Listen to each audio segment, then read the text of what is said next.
Welcome to today's deep dive. We are jumping into some really fascinating source material today. Oh, absolutely. It's a great one. Yeah, it's a sermon delivered back in May of 2026 by Pastor Jared Harper, and it's titled, When God Moved In. Right. And our mission for this deep dive is to basically unpack Harper's, his whole theological and historical framework regarding Pentecost. Which is just a massive topic. It really is.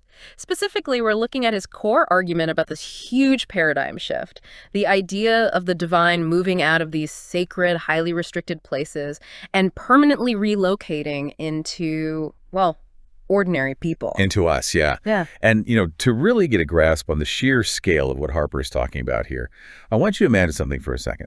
Imagine you're walking down a crowded street on a normal Tuesday morning. Okay. And suddenly, out of nowhere, you hear what sounds like a Category 5 tornado just ripping through the inside of a stone building. Just localized right there. Yeah. And you're looking around, noticing that, the trees outside aren't even moving. There's no actual weather event happening. The sound is entirely localized to this one specific structure. And then this group of people just starts pouring out of the building and into the street. Yeah. And they are completely transformed. I mean, they are vibrating with an energy that is so intense, so completely outside the bounds of normal human behavior, that the crowd outside immediately jumps to the most logical conclusion they can muster in that moment. Which is naturally that they assume everyone in that group is just completely hammered. Right. It is genuinely, it's one of the most relatable, deeply human moments in the historical text we're examining today. Oh, sure. The crowd says they're drunk, and Peter, who is one of the leaders of this group, he stands up. And his opening defense to this massive crowd, it isn't some sweeping grand theological thesis, right? No, not at all. He doesn't quote ancient philosophy. He literally just looks at them and says, guys, it's 9 a.m. Which is, honestly, it's arguably the most practical, universally understood defense in antiquity. Nobody has managed to get that inebriated before the markets are even fully open. Exactly. It grounds this wildly supernatural, chaotic narrative in a very gritty, everyday reality. It really does. And just to give you, the listener, a bit of context regarding that specific crowd, because this wasn't just a few locals hanging out on a corner. No, this was a massive gathering. Right. This event happened during Pentecost, which was originally the Jewish harvest festival known as Shavuot. So Jerusalem would have been absolutely packed to the brim with pilgrims from all over the known world. The city was totally overflowing. Yeah. So when this event happens, it happens on a massive international stage. And that historical context is just crucial for understanding Harper's thesis, because he argues that this specific event, in front of that specific global audience, it wasn't just an emotional gathering, Right. or even just a particularly powerful religious service. To understand Harper's framework, you have to view this exact moment as the point in history where the divine permanently changed its residential address. Wow. From heavily guarded sacred spaces to ordinary, flawed human beings. Exactly. But, to really feel the impact of that real estate transfer, Harper argues we have to rewind the tape way, way back. Oh, yeah, back to the beginning. Because you don't fully appreciate the freedom of Pentecost without first understanding the suffocating, elaborate systems that humanity built to manage what Harper calls separation. Right, the architecture of separation. So right out of the gate, Harper draws a narrative line that starts with the original state of humanity. He points back to Genesis 3, the story of Adam and Eve in the garden. And his focus here is on this concept of unmediated proximity. Yes. No barriers, no shame, no underlying anxiety about where you stand with the Creator. And the psychological safety of that environment is something Harper spends quite a bit of time developing. He notes that humanity was fundamentally designed for that exact level of exposure. Meaning there was no need for interpretation or distance. Right. But when the biblical narrative introduces the concept of sin, the immediate instinctive reaction from humanity isn't to fight or to argue. The reaction is to hide. They hide. They literally sew fig leaves together. Yeah. And Harper pulls out this brilliant psychological thread here, suggesting that the sewing of those fig leaves wasn't just like a one-time historical event. Not at all. He argues humanity has been furiously sewing fig leaves ever since that moment. Because the core issue there is shame. When that original proximity was broken, it left a profound psychological vulnerability. And so we construct our own modern fig leaves to cover that vulnerability. Right, like someone might use relentless career success to hide the fact that they feel entirely inadequate. Or another person uses self-deprecating humor as a shield so no one can critique them first. Oh, wow, yeah. Others use extreme intellectualism or even rigid religious adherence as a barrier to keep both people and the divine at a safe, manageable distance. Because we are terrified of being truly seen. And because of that collective terror, that psychological hiding, Harper notes that a structural response was required. Right, to manage this new distance. Yeah, between a holy creator and a hiding humanity. So the Old Testament tabernacle and eventually the massive stone temple system was established. And looking at that system is wild. Oh, reading through Harper's description of that temple architecture, it felt exactly like looking at the blueprints for a high-security VIP area at a massive modern stadium. That's a perfect analogy. The layers of clearance are intentionally intimidating. Absolutely. You start in the outer courts, which is essentially general admission. Right, anyone can go there. Then you hit the massive walls. You have inner courts with severe restrictions on who can enter based on gender and lineage. It gets smaller and tighter. Right. Then you have the holy place for the working priests. And finally, at the very center of it all, hidden behind this immensely thick curtain, is the Holy of Holies. The ultimate inner sanctum. The absolute ultra-exclusive backstage room. And the high priest is the only human being who gets the lanyard to go in there.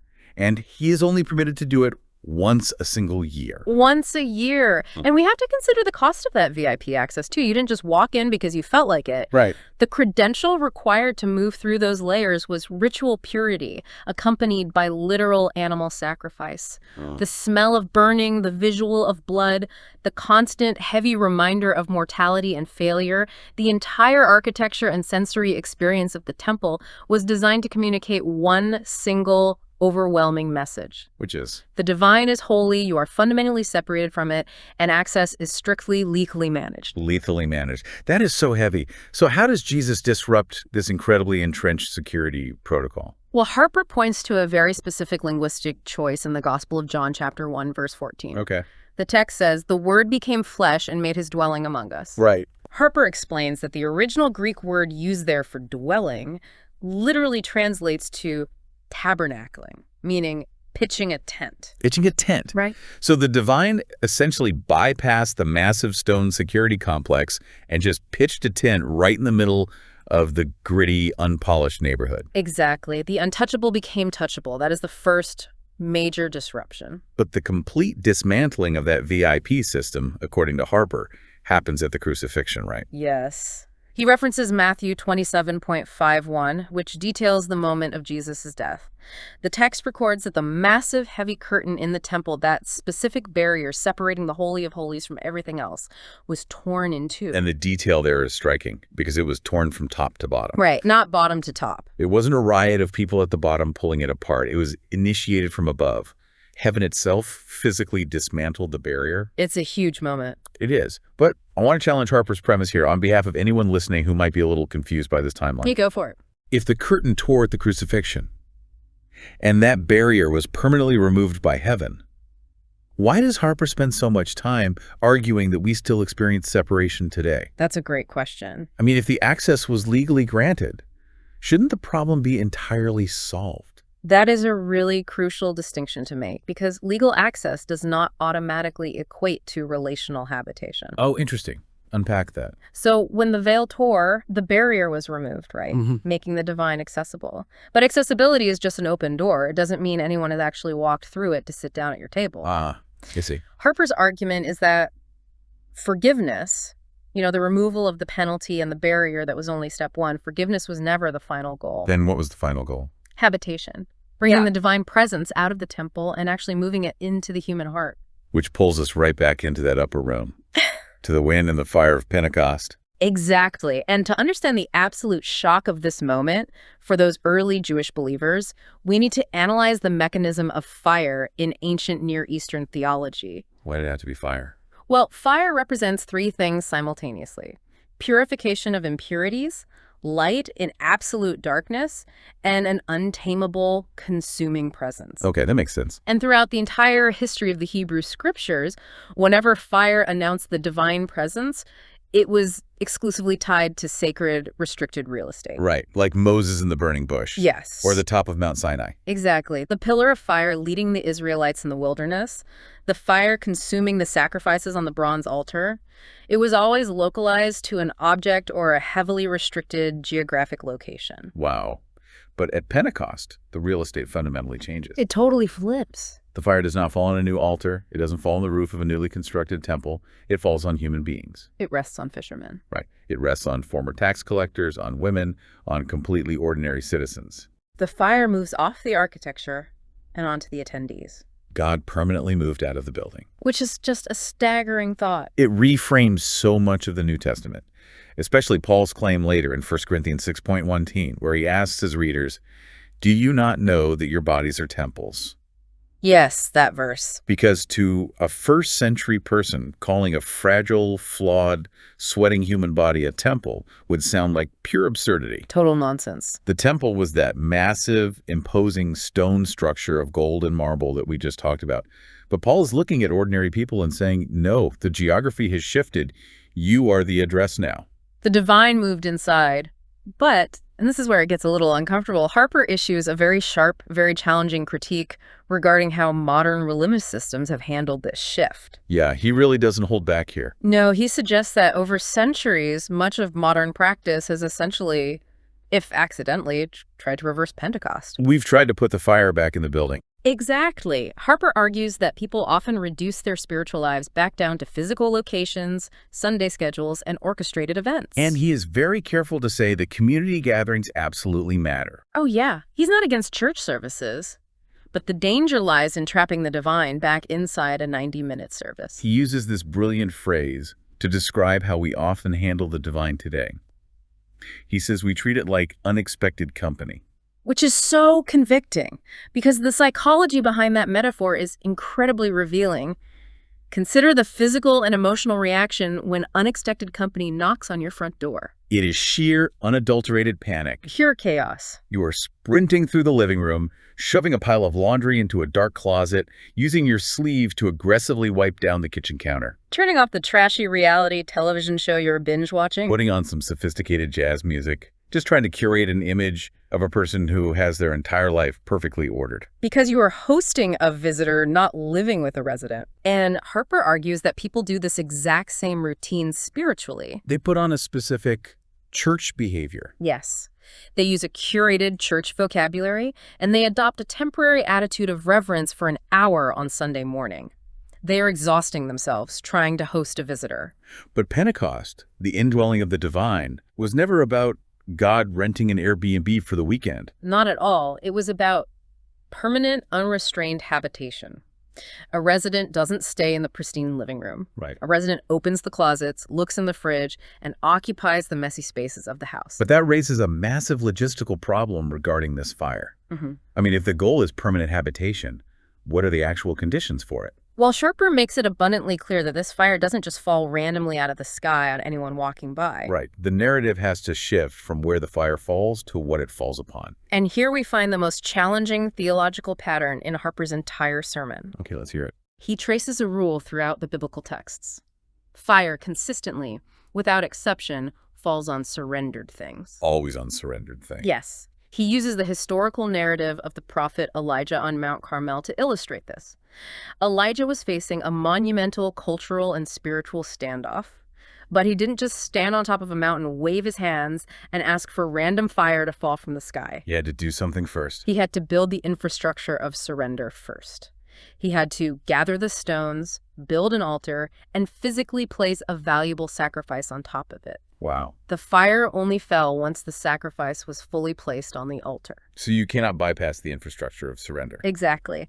And Harper's core critique of modern culture is that we desperately want the fire, meaning we want the passion, the emotional high, the power, the feeling of revival, but we entirely refuse to build the altar. We want the supernatural benefits without the gritty daily obedience of sacrifice. That's exactly it. Which brings up the Apostle Paul again, specifically Romans 12:1. Yeah. Harper quotes this famous directive where Paul tells people to offer their bodies as a living sacrifice. Right. And then Harper drops this incredibly perceptive, hilarious observation into the sermon. He says the profound problem with living sacrifices is that they tend to crawl off the altar. I love that quote. It perfectly encapsulates the human condition. It really does. Because a dead sacrifice stays where you put it. A living sacrifice has a mind of its own and constantly reevaluates whether the fire is worth the discomfort. Exactly. Harper points out that you can have this incredibly profound, tearful moment of surrender on a Sunday. Yeah. But by Monday morning, when the reality of life hits, you are climbing right back down off that altar. Picking up your old attitudes, your old bitterness. And your old coping mechanisms. Yeah. He uses this painfully relatable example of people losing their entire sense of sanctification over one slow driver in traffic. We've all been there. Going from singing Amazing Grace to screaming Amazing Accusation in roughly 3 seconds. The steering wheel seems to be the ultimate test of human surrender. Seriously. Yeah. So if we are constantly crawling off the altar the second we feel inconvenienced, how does Harper define true surrender? What is the actual mechanism of staying on the altar? Well, the defining characteristic of true surrender, according to Harper, is that it must be completely non-selective. Non-selective. Yeah. We have a profound psychological tendency to compartmentalize our lives. We tell the divine, I surrender everything except my financial anxiety. Except my entertainment choices. Right. Except my right to hold on to the specific grudge or my right to lose my temper when I feel disrespected. And Harper argues that if you were carving out exceptions, it isn't surrender, it's a negotiation. It's a contract. Mhm. If you look back at that upper room in Acts 2, it wasn't filled with polished, wealthy superstars who had negotiated a great deal. No. It was filled with ordinary, deeply flawed people who had nowhere else to go. They had abandoned their fishing nets, their careers, their reputations. There was no branding strategy in that room. None. There were no stage lights. There was just a group of people waiting in a state of total, unselective, internal obedience. And that level of internal surrender is the absolute prerequisite for the external fire that purifies. Yes. But let's follow that logic to its natural conclusion here. Internal surrender eventually has to manifest as external visible transformation, right? Absolutely. We need to explore what this habitation actually looks like in the real world. If someone has genuinely stayed on the altar, what is the undeniable evidence of that fire? Well, Harper is adamant about clarifying what the evidence is not. Okay. The evidence of the divine fire is not weirdness for the sake of weirdness. It is not about adopting bizarre mannerisms, shouting loudly, or putting on a theatrical spiritual performance to prove how holy you are. So what is it? The mechanism of fire is that it fundamentally alters the structural composition of whatever it touches. Right. It burns away the dross, the impurities, and the things that cannot withstand the heat, leaving behind only what is genuine. If you place your hand on a hot stove, you do not casually walk away an hour later and say, you know, I think something might have happened, I'm just not sure. No. You have a physical burn mark. Your skin has been permanently altered. There is undeniable structural proof of the encounter. Exactly. And for the individuals in that upper room, the transformation was staggering. Hours prior, these were fearful, anxious individuals hiding behind locked doors, terrified of the religious and political authorities. Because their leader was just executed. Right. But after the fire falls, those same individuals become courageous public speakers, facing down the very authorities who had recently executed Jesus. So the evidence of the fire wasn't a temporary emotional high. No, it was a permanent alteration of character, a suddenly expanded capacity for deep love, visible, unshakable boldness, and the actual ability to forgive their enemies. Wow. So bringing this directly to you, the listener, what is the practical application of this? Why does Harper emphasize that this specific type of fire naturally spreads?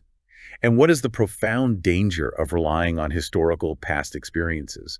Basically, what is the ultimate so what of this entire sermon? The so what centers on the nature of fire itself. Fire expands naturally as long as it has fuel and oxygen. You do not have to teach a fire how to burn down a forest. Right, it just does. The upper room in Acts 2 was the ignition point. It was never intended to be the final destination. The danger Harper highlights is the human tendency to treat profound spiritual experiences like souvenirs we buy on vacation. Oh, he calls it building a museum of memories. That phrase captures the tragedy perfectly. He describes people who rely entirely on a powerful encounter they had at a youth camp in 1997. We all know someone like that. Yeah, they remember that moment vividly, they talk about it, they frame it in their minds, but they are living their lives today completely disconnected from that source. Because fire is not something you can pause and come back to a decade later. If it isn't fed continuous fuel, it inevitably fades into cold ash. You cannot warm your hands today on the memory of a fire that went out 15 years ago. That is such a powerful image. The indwelling presence Harper is detailing isn't a one-time transaction. It isn't a scenario where you get your spiritual passport stamped for the afterlife and then just sit in the waiting room for 60 years. No, it's a living, consuming presence. That is meant to be carried directly out of that upper room and into the most ordinary secular spaces of life, Into corporate offices. into difficult marriages, broken communities. and into the mundane reality of Tuesday mornings. Harper notes that a dark, cynical world does not need more religious noise or better church marketing. It needs the undeniable light and warmth that only comes from a life that is continuously burning. Absolutely. When you step back and look at the entire theological arc we've covered today, the sheer scale of it is breathtaking. It's massive. We started with the unbroken, pure nearness in the Garden of Eden. We watched humanity fracture that proximity, resorting to hiding behind psychological and literal fig leaves. We examined the massive structural response to that hiding the heavily restricted, terrifyingly exclusive VIP courts of the Old Testament temple system. Layers of separation. Then the ultimate disruption. Yeah. The tearing of the veil from top to bottom at the crucifixion, permanently removing the legal barrier. And it all culminates in the roaring wind of that upper room, where the fire of the divine permanently moves off of sacred stone buildings and falls onto fishermen and tax collectors. Turning flawed, ordinary people into walking, breathing carriers of an extraordinary presence. Exactly. It is a sweeping historical and psychological paradigm shift. And, if we connect everything we've discussed today, the shift from real estate to human habitation, the necessity of the altar, and the consuming nature of the fire, it leaves us with a highly provocative question to consider. I'm ready. Let's hear it. Harper emphasizes that this fire fundamentally alters whatever it touches by exposing hidden weaknesses and burning away the impurities we work so hard to maintain. So looking at our own lives, in a modern culture entirely defined by constant digital distraction, relentless performative behavior, and our incredibly sophisticated 21st century versions of fig leaf hiding. Oh, wow. If we truly stop negotiating, if we finally embrace that level of total unselective internal surrender, what specific impurities and curated masks in your life would be the very first things to burn away?